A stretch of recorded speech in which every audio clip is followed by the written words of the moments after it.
আশা করতেছি যদি বিএনপির সাথে আমরা যাই তাহলে ইনশাল্লাহ এই আসন আমি পাবো। আজকে কি বিষয় নিয়ে কথা বলবো তা আমি বুঝেই পাইতেছি না।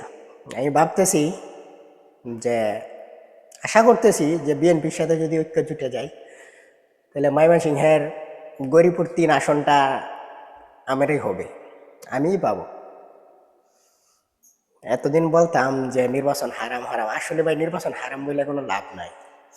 চিন্তা ভাবনা করে দেখলাম যে আলেম তো হইতেই পারি নাই, পড়ালেখা করতে গেছিলাম, স্টুডেন্ট হইতে চাইছিলাম, ভালো একদিন ইঞ্জিনিয়ার হইতে চাইছিলাম, বেচেটা করলাম না, ডিপ্লোমা কইরা কিছুদিন জব প্রিপারেশনে ছিলাম, এখন ওইটাও ভালো লাগতেছে না। এখন ভাবতেছি যে সামনে নির্বাচনে বিএনপির সাথে ঐক্যে যাবো, তাহলে গরিপুর 3-এর ময়মনসিংহ গরিপুর 3 আসনটা আমারই হবে, এই চিন্তায় আছি।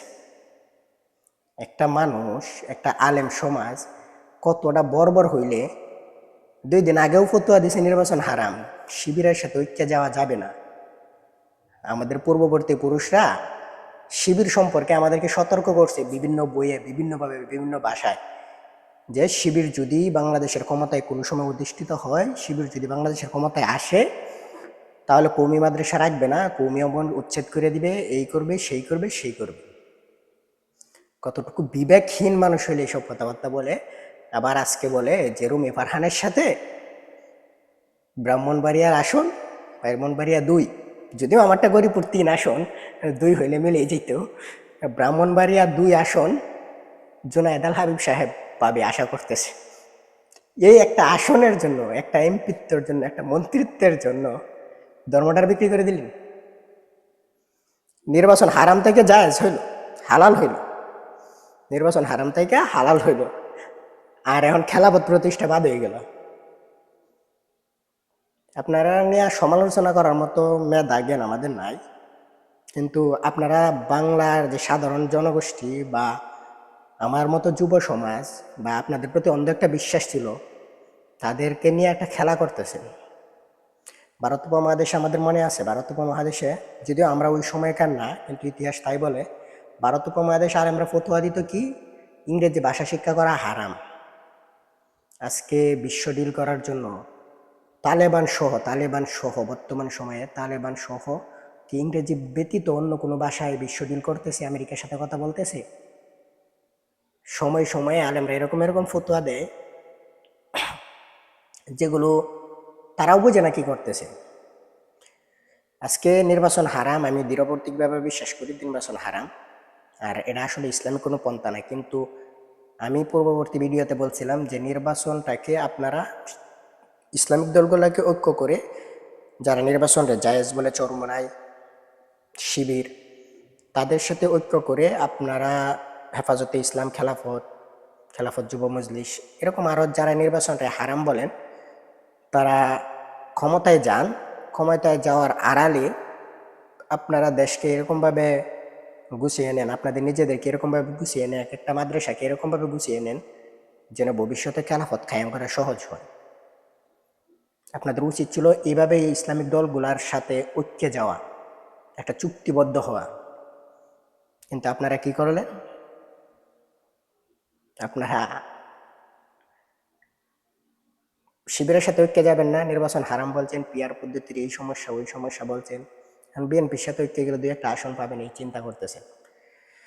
আমি প্রত্যেকটা সাধারণ জনগণ বা জনগোষ্ঠীকে বলবো, যেই যে আসন থেকে হেফাজতে ইসলামের কোনো কর্মী নির্বাচনে দাঁড়াবে, আল্লাহর কসম করে বলি, যদি কোনো কারণবশত তাদেরকে আপনারা ভোট দেন, ভোট দিয়ে নির্বাচিত করান, আর ভবিষ্যতে এটার জন্য কোনো বিরূপ প্রভাব ক্রিয়া হয়, তাহলে আপনারা সবাই ওই আলেমের সাথে দায়ী থাকবেন। একটা কথা আছে যে বিশ্বের আলেম সমাজেই সর্বপ্রথম আলেম সমাজ দিয়ে জাহান্নাম উদ্বোধন করা হবে। আমি বলছি না তারা জাহান্নামী, আমি বুঝাইতে চাইতেছি যে আলেম সমাজ দিয়ে জাহান্নামকে প্রথম উদ্বোধন করানো হবে। আজকে আলেমরাই সাধারণ জনগণকে বিভ্রান্ত করতেছে, আলেমরাই আজকে এই কাজ করার সুযোগ দিছে বা আজকে এটা করতেছে। জানি বাংলাদেশে খেলাফত কায়েম করার কোনো সহি পন্থা নাই, আমি আগের ভিডিওতে বলছিলাম 2টা পন্থার একটাও বাংলাদেশে প্রযোজ্য হবে না, বাংলাদেশে আলেমরা তা করতে পারবে না। কিন্তু আজকের তারা যেটা করতে চাইতেছে এটা দিয়েও বাংলাদেশে ইসলাম কায়েম হবে না। আজকে তারা বিএনপির সাথে নির্বাচনে গেলে বিএনপি বহুত কিছু করবে। আপনার 75-এর সংবিধানে বিএনপি আজকে ফিরতে চায় না, আজকে বিএনপি বাহাত্তরের সংবিধানে ফিরতে চায়, এই প্রশ্নটা একবার বিএনপির কোনো নেতাকে করছেন কেন? জিয়াউর রহমানই তো বিএনপি প্রতিষ্ঠা করছে না, এর আগে বিএনপি ছিল, স্বাধীনতার পরে তো বিএনপি প্রতিষ্ঠিত হয়েছে। জিয়াউর রহমানের প্রতিষ্ঠিত বিএনপি প্রতিষ্ঠিত সংবিধানে যাইতে চায় না, বাংলাদেশের ৭২-এর সংবিধানে তারা যাইতে চায়, যেটা শেখ মুজিব প্রতিষ্ঠিত। এর ব্যাখ্যা বিশ্লেষণ বহুত, আপনার যদি এটা নিয়ে অ্যানালাইসিস করেন আপনি দেখতে পাবেন গত ১৭ বছর বয়সে যে আওয়ামী লীগ শুধু দেশে আলেম সমাজকে ধ্বংস করার চেষ্টা করছে, শিবিরে দাবিয়ে রাখার চেষ্টা করছে, এই বিষয়টা তা না। আওয়ামী লীগ বিএনপিরে মডিফাই করছে। আমরা সালাউদ্দিন সাহেবরে গুম হওয়ার পরে ভারত পাইছি খুব বিলাসবহুল অবস্থায় রিসোর্টে, আওয়ামী লীগ বিএনপির মডিফাই করছে, যেই কারণে ২৪ গণ অভ্যুত্থানের পরে বিএনপি ৭৫-এর জিয়াউর রহমানের সংবিধানে না ফিরে ৭২-এর শেখ মুজিবের সংবিধানে ফিরতে চায়। আর তাদের সাথে আমাদের আলেম সমাজে এত সূক্ষ্ম জ্ঞানী ব্যক্তিত্বরা তাদের সাথে ঐক্যে জুটে যাচ্ছে। তা আপনাদের জন্য শুভকামনা রইল। আর আমি গরিপুর ৩ আসন ইনশাল্লাহ চিন্তা করতেছি বিএনপির সাথে ঐক্যে জুটে গিয়ে যদি আসনটা পাই।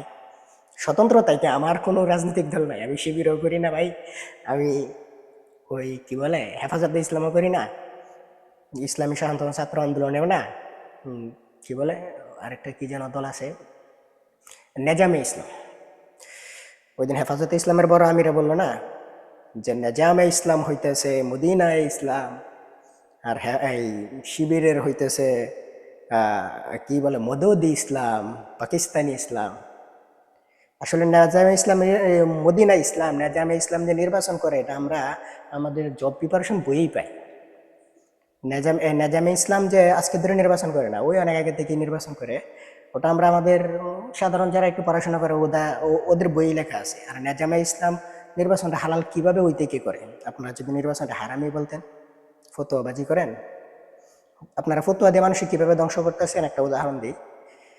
শাহেখ আহমদুল্লাহ সহ বাংলাদেশের সবচেয়ে শীর্ষস্থানীয় উলামা কেরাম একটা ফতোয়া দেয় আমভাবে, সেটা হচ্ছে যে ঘুষ দিয়ে চাকরি নেওয়া হালাল না হারাম, এই প্রশ্নে তারা এই ফতোয়াটা দেয় যে ঘুষ দিয়ে চাকরি নেওয়া কাজটা হারাম, কিন্তু চাকরি হওয়ার পরে যে ইনকাম উপার্জন করবে কাজটা তার ইনকাম সোর্স সব কিছু হালাল হয়ে যাবে। আমি একজন সাধারণ ছাত্র, একজন সাধারণ মানুষ, আমি এই ফতোয়াটা শোনার পরে আমি ময়মনসিংহ মাহবুবুল্লাহ সাহেবের মাদ্রাসায় আপনার এই ফতোয়াটা শুনতে গেছিলাম, ওনার কাছ থেকে জিজ্ঞেস করছিলাম, উনি আমাকে সেম কথাটা বলছেন।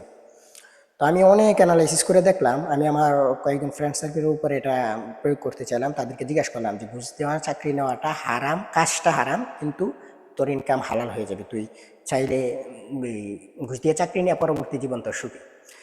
তো আমি ১০০ জন পোলাপানরা জিজ্ঞেস করার পরে তারা ৯০ জনে বলছে তাহলে সারা জীবন তো পাপ কাজ কম করি না, একটা পাপ কাজ করে সারা জীবন সুখে থাকলাম, হালাল পন্থায় ইনকাম করলাম, তা ওটা তো ভালো।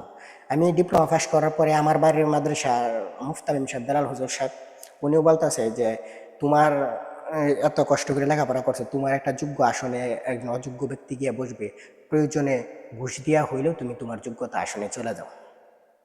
তাই ঘুষ দিয়া চাকরি নেওয়া হালাল, এই ফতোয়াটা সঠিক, কিন্তু ফতোয়াটা যদি আপনি আমভাবে জনগণের সামনে বলেন, আপনি জানেন আপনার এই ফতোয়াটা কয়জনে মানবে? সবাই প্রয়োগ করবে জীবনে, যে ঘুষ দিয়ে চাকরি নিয়ে নিই। জীবনে পাপ কাজ তো কম করতেছি না, সিনেমা দেখতেছি, খারাপ ভিডিও দেখতেছি, নারীর সাথে উঠা বসা করতেছি, ফ্রি মিক্সিং সমাজে বাস করতেছি, মিথ্যা কথা বলতেছি, কবিরা গোনা করতেছি, তো এত কিছু করার পরে জীবনের জন্যই করতেছি, তাহলে একটা কাজ না ইচ্ছাকৃতভাবে ঘুষ দিয়ে চাকরি একটা নিয়ে নিই, বাকি জীবনে সুখে শান্তিতে থাকি। ফতোয়াটা হালাল, ফতোয়াটা সহি, সব কিছুই ঠিক আছে। এই ফতোয়াটা আপনি কোথায় বলতে পারেন? আপনি এই ফতোয়াটা তখন বলতে পারেন একজন ব্যক্তি, সে ধর্ম সম্পর্কে জ্ঞান ছিল না, সে ঘুষ দিয়ে চাকরি নিয়ে নিছে, ঘুষ দিয়ে চাকরি নেওয়া হয়ে গেছে, এখন সে বুঝতে পারতেছে যে আমি তো একটা খারাপ কাজ করে নিয়েছি, এখন তো আমার চাকরি ছেড়ে দিতে হবে, আমার তো ইনকাম হারাম হয়ে যাচ্ছে। সেই ক্ষেত্রে যখন ওই ব্যক্তি ছোটাছুটি করবে, চাকরি ছেড়ে দিতে যাবে, তখন সে যদি আপনার কাছে আসে, একজন আলেমের কাছে গিয়ে বলে যে আমি তো এই কাজ করছি, এই কারণে, তখন ওকে আপনি শান্ত করার জন্য বুঝাইতে পারেন যে তুমি যে ঘুষ দিছিলা ওই কাজটা তো হারাম ছিল, এখন তুমি যা ইনকাম করতেছো তা তোমার শ্রমের বিনিময়ে, সময়ের বিনিময়ে, পরিশ্রমের বিনিময়ে, এইটা তোমার হালাল, তখন এই ব্যক্তি আর চাকরিটা ছাড়বে না। সেই ক্ষেত্রে আপনি ফতুয়াটা ওনার ক্ষেত্রে প্রয়োগ করতে পারেন। আপনি আমভাবে এই ফতুয়াবাজি করে বেড়াচ্ছেন, আপনি জানেন কয়জন যুবকের মন মাইন্ডে কি চলে? সেই বাংলাদেশ সমাজে এখন কর্ম পাওয়া যায় না, বাংলাদেশের প্রেক্ষাপটে কর্মের খুব সংকট, আর আপনি ফতোয়া বেশি করতেছেন আমভাবে ঘুষ দিয়ে চাকরি নেওয়া হালাল, তাহলে ঘুষ দেওয়াটাই হারাম হবে, ওর ইনকাম হালাল। তা বাংলাদেশের আলেমরাই এই প্রেক্ষাপটের চিন্তা ভাবনা করে। আমি মাদ্রাসা লাইনে আমি কোনোদিন একদিনও মাদ্রাসা করি না, কিন্তু আমি চিন্তা ভাবনা করি খুব গভীরভাবে, পারিপার্শ্বিকভাবে। আমার চিন্তার ফল প্রসূতিটা মানুষের সমাজে প্রয়োগ করে দেখতে চেষ্টা করি।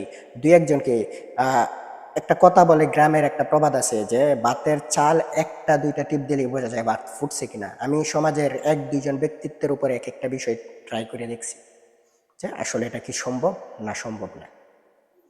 তো আজকে এক দুইটা আসনের জন্য আপনারা ইসলাম সমাজটারে বা বাঙালি সমাজটারে ধ্বংস করে দিতেছেন। সে শিবিরের সাথে ঐক্যে যাইতেন, হয়তো আসন মন চাইলে নিতেন, অথবা মন না চাইলে আসন না নিয়ে আপনারা গোপনে শিবিরকে সমর্থন করতেন। আজকে মানুষ শিবিরে ভোট দিত, কারণ 5ই আগস্টের পরে শিবিরের মতো এত উদ্দীপিত উদ্দীপনা সম্পৃক্ত দল আর ছিল না। মানুষ ভোট দিত, শিবির ক্ষমতায় যাইতো, আপনারা তাদের সাথে ঐক্যে যাইতেন, ওরকম চুক্তিভিত্তিক। আপনারা এই সময়টাকে কাজে লাগে, ওরা তো আর আপনার ইসলাম মাদ্রাসা মসজিদ বঙ্গগুলো নইলে ওরা তো মসজিদ বন্ধ করে দিত না, ওয়াজ মাহফিলে বাধা দিত না, ওরা তো আপনার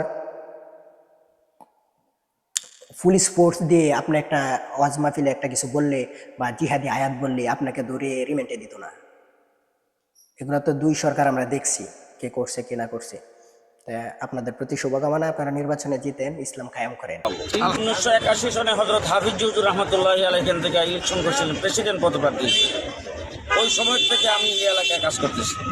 মুফতি ফজলুল হক আমিন সাহেব 88 থেকে নির্বাচন করছেন, 96 নির্বাচন করছেন, তারপর 2001-এ নির্বাচন করছেন, 2008-এ করছেন। আমি সব নির্বাচনে ওনার প্রধান এজেন্ট ছিলাম এবং এই এলাকার প্রত্যেকটি পাড়া মহল্লায় গ্রামে গঞ্জে সব জায়গায় আমি চষে বেড়াইছি। আশা করি আমাকে সবাই চিনবে এবং আমি প্রত্যেক গ্রামে গ্রামে গেছি। আমি হিসাব এমপি হওয়ার পরও 5 বছর পর্যন্ত ছিলাম একসাথে, আর নির্বাচনের জন্য তো গেছি, সব জায়গায় আমি ওয়ার্ক করছি। সেই হিসাবে তখন থেকে আমার একটা খেয়াল ছিল যে একদিন হয়তো আমি হিসাব হুজুর থাকবেন না, বা যদি পরিস্থিতি এরকম হয় যে হুজুর নির্বাচন করতে পারবেন না, তো আমি এখান থেকে নির্বাচন করবো। তখন থেকে আমার খেয়াল ছিল। আজকে হযরত আমিন ইসাব রহমতুল্লাহ আলাইহি দুনিয়াতে নাই, উনি দুনিয়া থেকে চলে গেছেন। আমি এখান থেকে নির্বাচন করার জন্যে এদেশের ওলামায়ে কেরাম এবং ব্রাহ্মণবাড়ি, আপনারা জানেন 2021 সালে 16 জন এখানে শাহাদত বরণ করছে, 2001-এ 6 জন শাহাদত বরণ করছে, 2016-তে একজনকে ব্রাহ্মণবাড়ির মাদ্রাসার ছাদের উপর দিয়ে একজন হাফেজ মাসুদকে ফেলে দিয়া মেরে ফেলছেন। এই যে রক্ত, এই রক্তের উপর তারা এই আজকে অন্তর্বর্তীকালীন সরকার এবং এই শেখ হাসিনার ফটক। আমরা এই দেশের ওলামায়ে কেরাম দেশ গঠনে আন্দোলন সংগ্রামী জীবন ছিলাম, দেশ গঠনে আসি, ইনশাল্লাহ শেষ পর্যন্ত থাকবো। আপনারা জানেন যে ওলামায়ে কেরাম 4 দলীয় জোটে ছিল, 20 দলীয় জোটে ছিল। 2018 সালে আমি এখান থেকে নির্বাচন করতে চেয়েছিলাম, 20 দলীয় জোট আমাকে এখান থেকে নমিনেশন দিতে চাইছিলেন। আব্দুল সাত্তার সাহেব মুরব্বী মানুষ, উনি আমার হাতে ধরে চাইছেন, সেই হিসেবে উনি মুরব্বী হিসেবে আমি স্যাক্রিফাইস করছি। এখনও আমরা ইনশাল্লাহ জমিয়ত উলামা ইসলাম, আমরা আগামী 18 তারিখে আমাদের আমেলার মিটিং আছে, সেই মিটিংয়ের মধ্যে আমরা সিদ্ধান্ত নেব আমরা কোন জোটে যাব। আশা করতেছি যদি বিএনপির সাথে আমরা যাই তাইলে ইনশাল্লাহ এই আসন আমি পাবো।